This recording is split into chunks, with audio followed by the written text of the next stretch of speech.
Hey guys, it's Scary for Kids here, and today we're going to be reading a story called The Wishing Well.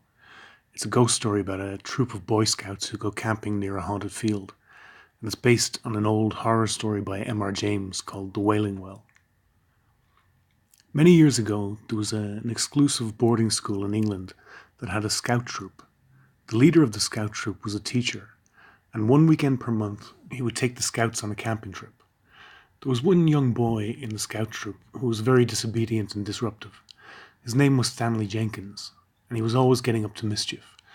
No matter how many times the teacher told him off, he would never listen. One weekend, the scouts went camping in the English countryside.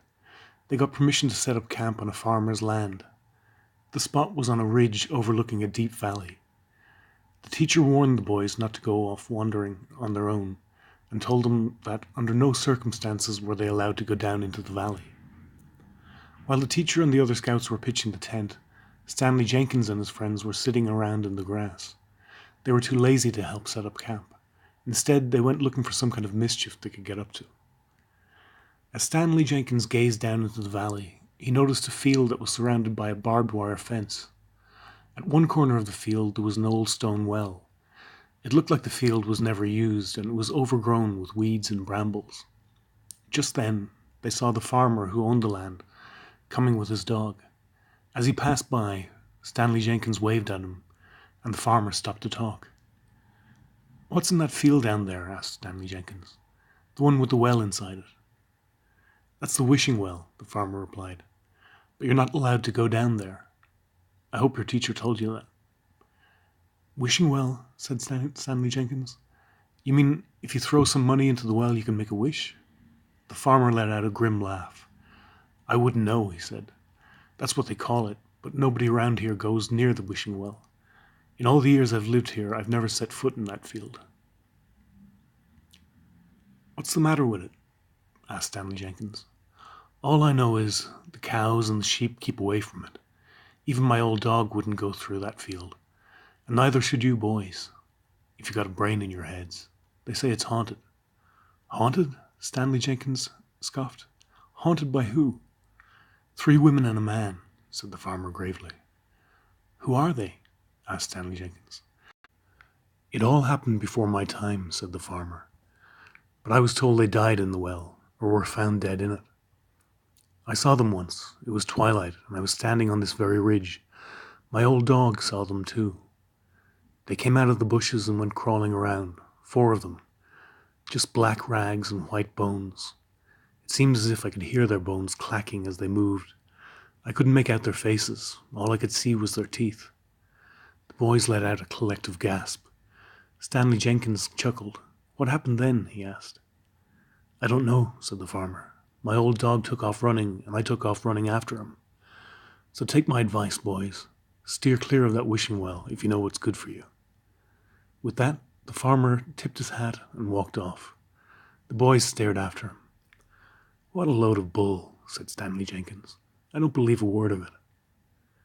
The next evening, the teacher gathered the scouts and did a head count. He noticed one of the boys was missing. After doing a roll call, he discovered that the missing boy was Stanley Jenkins. None of the other scouts seemed to have any idea where he was. When one boy spoke up, "Maybe he went down to the wishing well, sir," he said. The teacher's face went pale. "The wishing well?" he gasped. "But you were all given strict instructions not to go down there." The scouts followed the teacher as he walked up to the top of the ridge and looked down into the valley below. The light was fading and it was getting cold, but there wasn't a breath of wind in the air. "Can anyone see him?" the teacher asked. "There he is," said one of the boys, "getting over the barbed wire fence. Do you see him?" "Yes, it's him," said another boy. "I recognize his sweater. Now he's making his way towards the wishing well." "That little idiot," the teacher growled. At that moment, one of the boys let out a high-pitched scream and covered his eyes.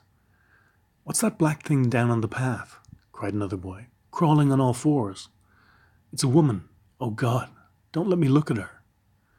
"Stop it," the teacher said loudly. "Get a hold of yourselves. I'm going down there. Hancock and Fartleby, you run to the farmer's house and call for help. The rest of you boys stay here and don't move."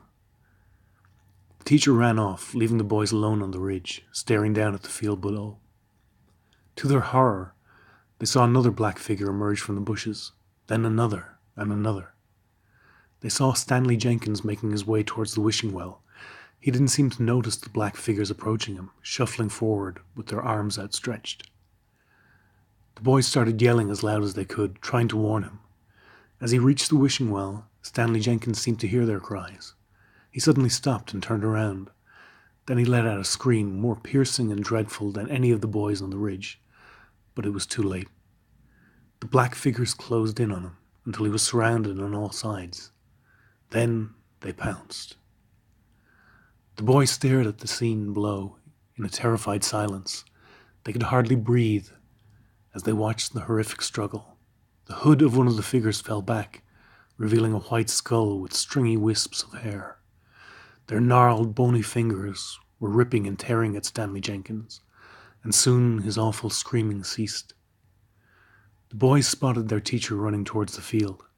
He scrambled through the barbed wire fence, but then he stopped and wouldn't go any further. The farmer arrived with a number of policemen. The boys pointed down at the field below and screamed, "They got him! They got him!" over and over again. The policemen ran down into the valley. The headmaster arrived and all of the boys were transported back to the school. Some of them were so traumatized that they later left the school.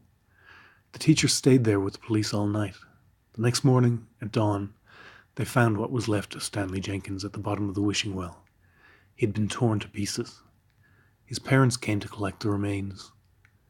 The farmer put up another barbed wire fence encircling the field and erected large signs with "Danger" and "Keep Out" written in large red letters. Locals in the area say that the field is now haunted by 5 ghostly black figures: 3 women, a man, and a young boy.